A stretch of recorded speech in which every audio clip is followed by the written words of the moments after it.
भूतपूर्व सरपंच साहिबान, सम्मानित मंच, यहाँ इस मंदिर के प्रांगण के अंदर आए हुए आसपास के 20 गांव के सम्मानित बुजुर्गों, इतनी भारी तादाद के अंदर आई हुई मेरी माता और बहनों, नौजवानों और दोस्तों, आपको आज का दिन मुबारक। एक खड़खड़ी गांव के अंदर यहाँ के एक मंदिर का, जिसके अंदर आप सभी को विश्वास है, आस्था है, इस मंदिर के विस्तार के अंदर आप लोग जो उपस्थित हुए हैं और मुझे भी इस मंदिर के लिए आमंत्रित किया गया है, मुझे बुलाने वाले का मैं शुक्रिया अदा करना चाहता हूं और आपको मुबारकबाद देना चाहता हूं कि इस मंदिर का विस्तार आज के दिन 12 बजे टाइम के अनुसार होगा। मैं समय से पहले आया तो इसलिए था कि मंदिर के अंदर देवती देवताओं के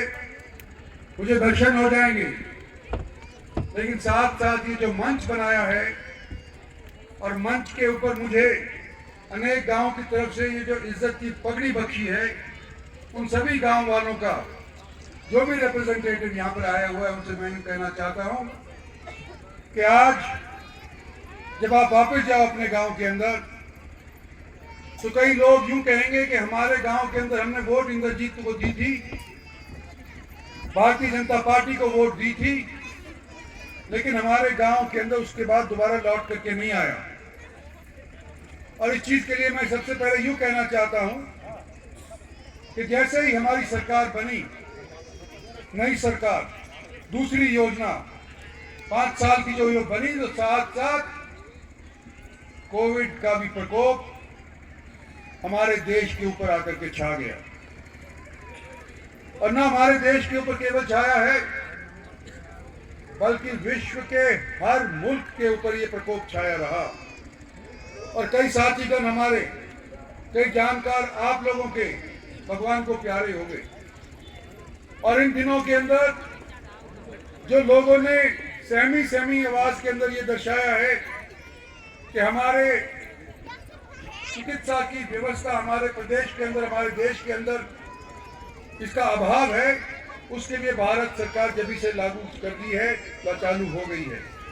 मैं आज आपको ये बताना चाहता हूं कि जहां इसने हमारे को नुकसान दिया, इस कोविड ने हमारे को नुकसान दिया, साथ साथ एक चीज और भी सारे विश्व को मालूम चल गई कि हिंदुस्तान जैसा पिछड़ा क्षेत्र, पिछड़ा मुल्क, पहले कभी इसको विकसित नहीं माना जाता था। इस मुल्क ने कोविड के दौरान कोविड की वैक्सीन न केवल अपने ही देशवासियों को उपलब्ध करवाई, 102 करोड़ वैक्सीन के डोजेस न केवल हमारे ही देशवासियों को उपलब्ध कराई, बल्कि कम से कम 20 करोड़ वैक्सीन के डोजेज हमने विश्व के उन मुल्कों तक मुहैया करवाई जो हमारे से भी कमजोर वर्ग के थे, हमारे से भी गरीब थे, जिनके पास वैक्सीन की कोई व्यवस्था नहीं थी।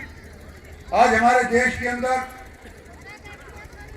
उन्नति के तौर के ऊपर कहते हैं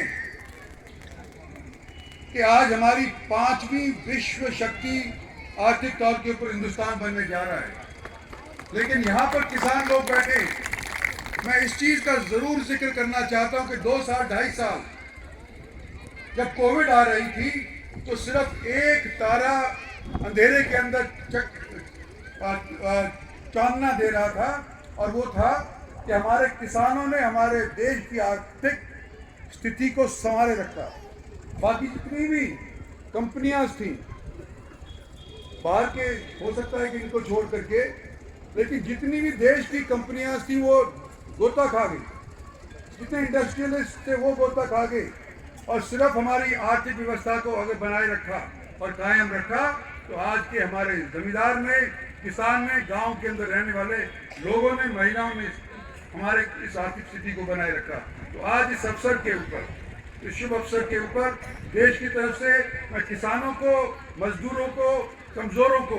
सभी को अपनी तरफ से, भारत सरकार की तरफ से मुबारकबाद देना चाहता हूं कि जो आज के दिन भारत सरकार की जो व्यवस्था उचित बन रही है, तो उसके अंदर भारी योगदान हमारे देहात के रहने वाले लोगों का है, जमींदारों का है, किसानों का है। मेरे पास गांव की तरफ से कुछ मांग पत्र आए हैं, जिसके अंदर जिक्र हुआ है खड़खड़ी गांव के लोगों की तरफ से कि हमारे को रोड तक का, मानेसर तक का जाने का 20 मीटर का रास्ता पक्का करवाना चाहिए। मांग ये भी आई है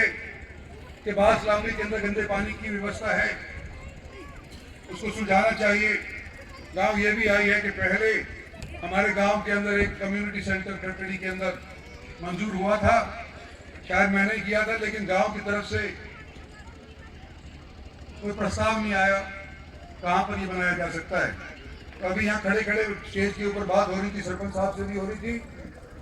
और उनसे भी हो रही थी।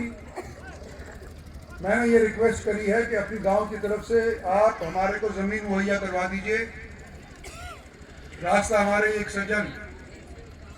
कम्युनिटी सेंटर तक का अपनी जमीन से देने को तैयार हैं। तो अगर ये प्रस्ताव मेरे पास आ जाता है तो मैं खड़खड़ी गांव के लिए आज के दिन ये कम्युनिटी सेंटर भी मंजूर कर देता हूं। और गांव के लोग आए, सबकी तो चर्चा आज के दिन में हो पाती है, लेकिन आज मानेसर नगर निगम बन गया है। अनेक साथीगण जो सरपंची के अंदर इलेक्शन लड़ा करते थे, अनेक महिलाएं जो सरपंची के अंदर में इलेक्शन लड़ा करती थी, अब उनको पार्षद के लिए प्रयास करना पड़ेगा। आने वाले समय के अंदर मैं इतना ही कहना चाहता हूं कि जब ये चुनाव डिक्लेयर हो, आने वाले समय के अंदर सोच समझ करके कि आपके लाभ के लिए कौन ज़्यादा से ज़्यादा अपना असर डाल सकता है, उसको चयन करें और भगवान करे कि आपके आने वाले चुनाव के अंदर, मानेसर के चुनाव के अंदर वही लोग स्थापित हों जो जनता को प्यारे हों। तो इन्हीं बातों के साथ आज के दिन आपका धन्यवाद करते हुए कि आपने मान सम्मान मुझको दिया, आपने मुझे को ये पगड़ी बख्शी, आप सभी का जय हिंद, धन्यवाद करता हूँ।